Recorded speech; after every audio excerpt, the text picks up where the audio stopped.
Start. अध्यक्ष महोदय, स्वाभाविक है कि हमारा ध्यान अपने स्वाधीनता संग्राम की ओर जाए।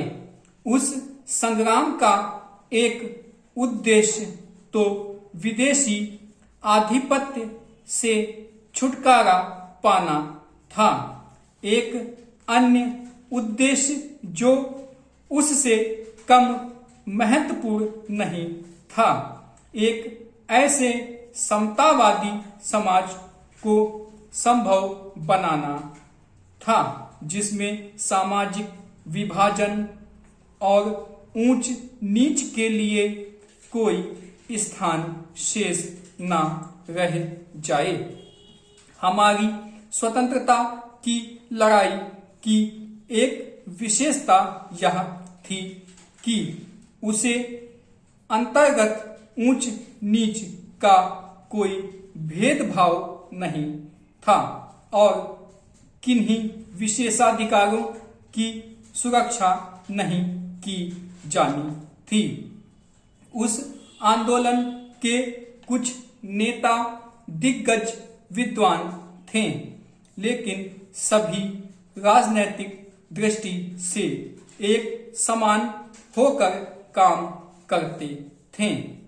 हमें पूर्ण समता वाले समाज की स्थापना में अभी सफलता नहीं मिली है, लेकिन हम दावा कर सकते हैं कि हम अब भी इस महान प्रयास में संलग्न हैं।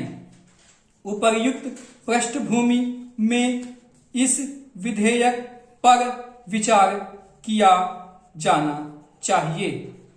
हमारे देश में सामाजिक परिवर्तन की गति का प्रतीक है। मैं नरेशों को आश्वस्त करना चाहूंगी कि इसमें किसी के प्रति कोई वैयक्तिक वैमनस्य की भावना नहीं है।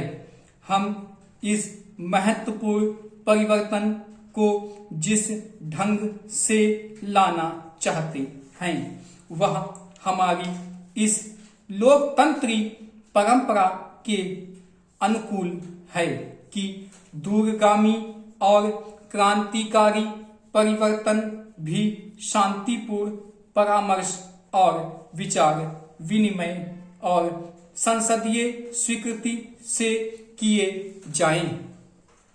देश के एकीकरण की पहल जन नेताओं की ओर से हुई, उनकी ओर से हुई जो लोकतंत्री आंदोलन के अगुवा थे, और इसका एक महत्वपूर्ण भाग था देशी रियासतों की जनता का साहसिक संघर्ष।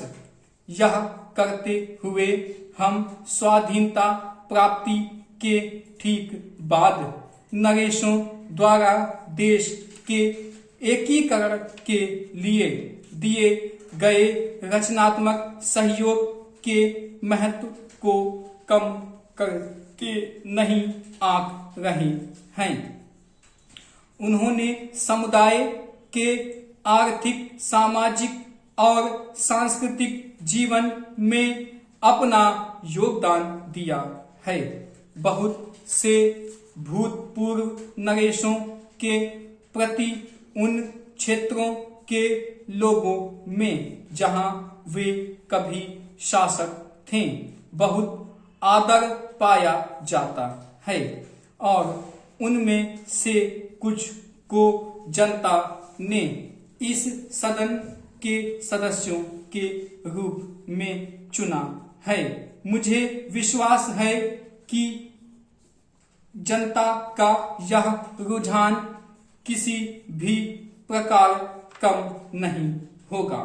वास्तव में अगर मैं कहूं कि नरेश इस मौके पर ऐसी प्रथाओं को समाप्त करने में जो समता तथा सामाजिक न्याय के लिए यत्नशील समाज के अनुरूप नहीं हैं। सरकार से सहयोग करें तो उनका मान सम्मान और बढ़ेगा। वर्तमान विधेयक द्वारा अनुच्छेद 291, 363 और 366 की धारा 22 को समाप्त किया जाना है। सरकार का उद्देश्य प्रीविपर्स या राजभत्ते की समाप्ति, विशेषाधिकारों की समाप्ति या उन्हें सीमित करना और शासन की धारणा को समाप्त करना है।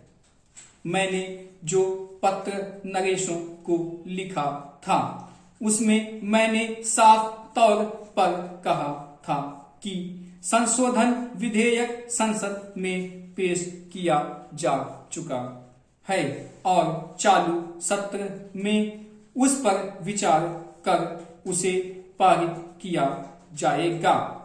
मैंने उनसे यह भी कहा था कि उन्हें कठिनाई में डालने या उनके आत्मसम्मान को आघात पहुंचाने का कोई इरादा नहीं है तथा सरकार कुछ उपाय करे।